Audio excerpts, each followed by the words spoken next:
Depois de analisar todos os pontos do KNR11, liquidez, ativos, contratos, vacância, resultados e gestão, dá para sair do achismo e olhar para esse fundo como um investidor de verdade.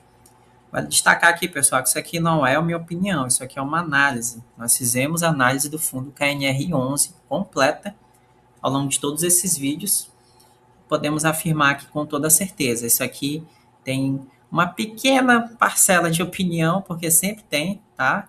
Toda análise, algumas coisas elas acabam sendo um pouco subjetivas, mas o geral dela ela tem que ser bem fundamentada em dados, em resultado. Então, o KNRI ele não é um fundo que chama atenção por promessas que são exageradas. A gente viu aqui na prática que é um fundo bem consistente pelos seus resultados.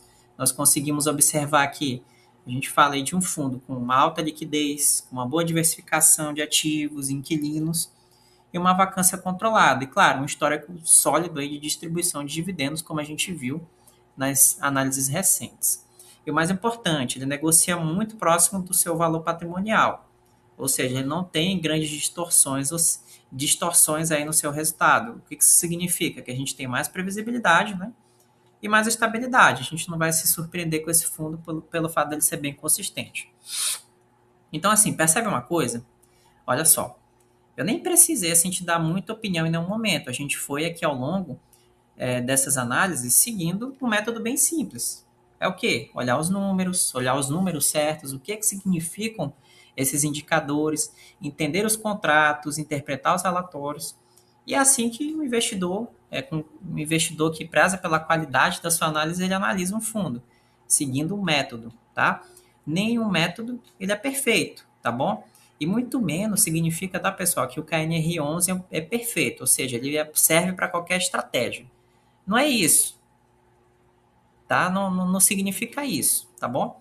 Ele é um fundo mais conservador, mais previsível, então ele talvez seja mais atrativo para quem busca crescimento acelerado ou ganhos rápidos, mas também para aquelas pessoas que buscam comprar aquele fundo ali para ter dividendos, que é um fundo que não vai assim te surpreender no futuro, porque ele não é um fundo de hype, de promessa falsa, que vai te gerar perda de confiança, nada disso, tá?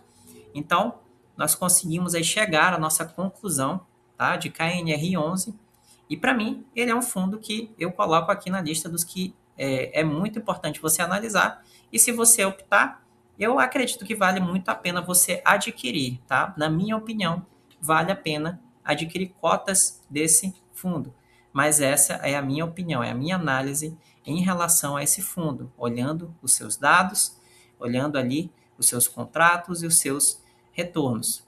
Agora aqui uma pergunta que eu não posso deixar de fazer para você, tá?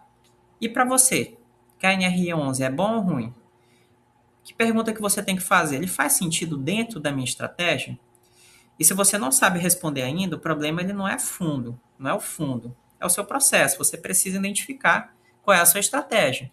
Para algumas pessoas, talvez fundo imobiliário nem seja a estratégia mais adequada. Vamos supor que seu objetivo recente seja adquirir uma casa. Eu não aconselho você a comprar cotas de fundo imobiliário, eu aconselho você a ir para títulos públicos.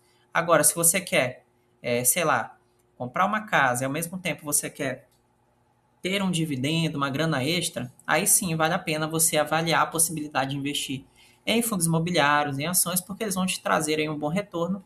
E, claro, observar também fundos imobiliários tão bons quanto o KNR11. Então, o que é que você tem que fazer? Faz o seguinte, pega esse mesmo roteiro que usamos aqui nessas análises, nesses vídeos que nós postamos 10 vídeos com esse, e analisa outro fundo por conta própria, tá? Você pode até dizer, Victor, eu realmente não gostei de KNR11, apesar de ter bons resultados, eu estou procurando um fundo que se encaixe mais na minha estratégia. O que é que eu posso fazer? Pega esse roteiro e analisa outro fundo por conta própria, porque quando você aprende a analisar, você para assim de ficar dependendo de dica, por exemplo, de voltar nesse vídeo e ver como fazer a sua análise. Não, agora você já tem o domínio, você já sabe qual é o método, você já pode aplicar com outros fundos. Isso não significa que você vai deixar de aprender e melhorar a sua análise. Uma coisa que eu aprendi nesses anos, pessoal, é que quanto mais você aplica esse método, mais você refina ele, tá? Então, em outros fundos você vai aplicar o método e vai evoluir ele também. Então, no mercado, quem segue essa dica, quem só fica seguindo dica, fica meio perdido. Eu já falei lá no meu blog que não existe dica milagrosa. O que existe é um hábito que você aplica e você faz adaptações, você melhora, evolui ele, tá? Então, quem entende o que está fazendo vai conseguir construir um bom patrimônio. Então, qual é o próximo fundo que você quer ver sendo analisado aqui na prática? Você tem algum fundo de interesse? E eu te desafio, faz a análise de um outro fundo imobiliário. Pega esse método e analisa um outro fundo. E eu espero muito do fundo do meu coração que você tenha gostado dessa análise. Foi muita dedicação ao longo desses 10 vídeos. Se você gosta de investir, se você tem conhecidos, pessoas que têm interesse no mercado de fundos imobiliários, compartilhe esses vídeos com ele, eu tenho certeza que vai agregar muito. E eu agradeço a sua atenção em todo esse tempo que nós passamos juntos aqui. Nós teremos sim outros vídeos, outras séries de vídeos, mas um pouco mais para frente. Espero que você tenha gostado e que tenha gostado ainda mais de aplicar esse conhecimento na prática. Nos vemos nos próximos vídeos.